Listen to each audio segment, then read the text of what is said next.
So,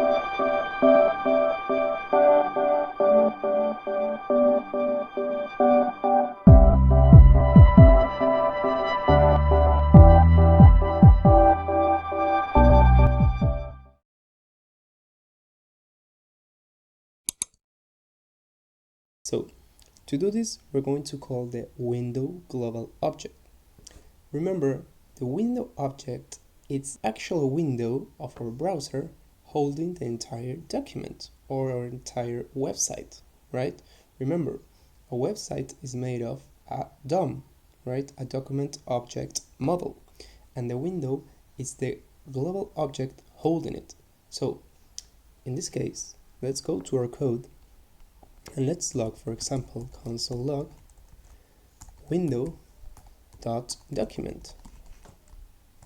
You can see clearly that the result is our HTML document with a location property, right?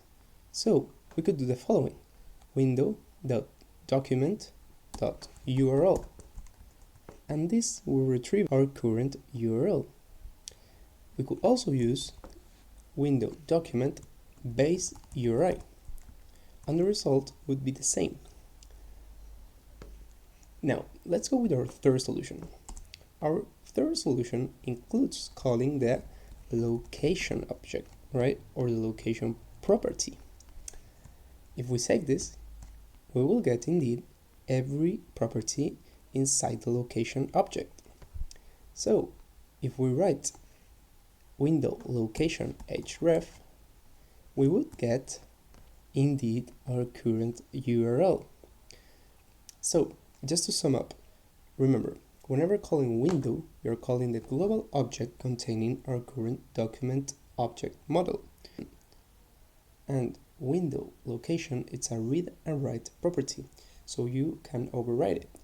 But window.document cannot be written, it's just a read property, right? That's the main difference here.